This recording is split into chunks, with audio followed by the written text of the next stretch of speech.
Welcome to YoYo TV. South రాష్ట్రాలపై కాంగ్రెస్ వ్యూహాల ప్రభావం గట్టిగానే పడింది.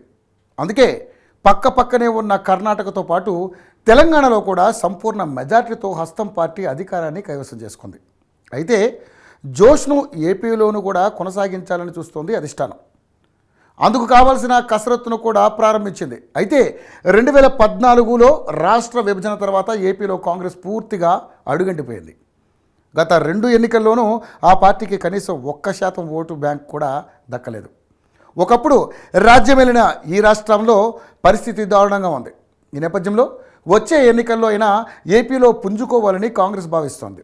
ఈ క్రమంలో ఇప్పటికే దివంగత సీఎం వైఎస్ కుమార్తె వైఎస్ షర్మిలకు ఏపీ పగ్గాలు అప్పగించాలని నిర్ణయించింది. ప్రస్తుతం సంక్రాంతి తర్వాత షర్మిల కుమారుడి వివాహం అన్నారు.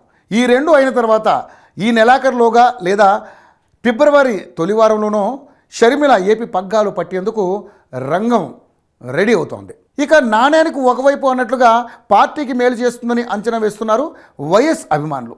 తిరిగి వచ్చి పార్టీని బలోపేతం చేస్తారని పార్టీ అంచనా వేసింది. అదేవిధంగా వైఎస్ సానుకూల ఓటు బ్యాంకు కూడా తమకు లబ్ధిని చేకూరుస్తుందని భావిస్తోంది. మరోవైపు ప్రస్తుతం కాంగ్రెస్ పార్టీకి రాజకీయ వ్యూహకర్తగా ఉన్న సునీల్ కనుగోలును ఏపీకి తీసుకువచ్చేందుకు కాంగ్రెస్ ప్రయత్నాలు చేస్తుంది. ప్రశాంత్ కిషోర్ తర్వాత దేశవ్యాప్తంగా సునీల్ కనుగోలు పాత్ర పెరిగింది. గత ఏడాది జరిగిన కర్ణాటక, తెలంగాణ అసెంబ్లీ ఎన్నికల్లో కాంగ్రెస్ను విజయం దిశగా నడిపించిన కనుగోలు పార్టీకి పునర్వైభవం తీసుకొచ్చారు. అయితే ఆయన పనిచేయని రాజస్థాన్, మధ్యప్రదేశ్ రాష్ట్రాల్లో మాత్రం పార్టీ పూర్తిగా దెబ్బతింది. ఈ నేపథ్యంలో కనుగోలును ఏపీకి తీసుకురావడం ద్వారా పార్టీని పుంజుకునేలా చేయాలన్నది హస్తం నేతల ఉద్దేశం. ఇప్పటికిప్పుడు పార్టీ అధికారంలోకి రాకపోయినా వచ్చే ఎన్నికల నాటికి పార్టీని పుంజుకునేలా చేసేందుకు అవకాశం ఉంటుందని అంచనా వేస్తుంది. ప్రస్తుతం కాంగ్రెస్కు ఎలాంటి ఓటు బ్యాంకు లేదు. ఈ నేపథ్యంలో ముందుగా పార్టీ పుంజుకోవాల్సిన అవసరం ఉంది. దీనిని గమనించిన హస్తం నాయకులు ఆ దిశగానే అడుగులు వేస్తున్నారు.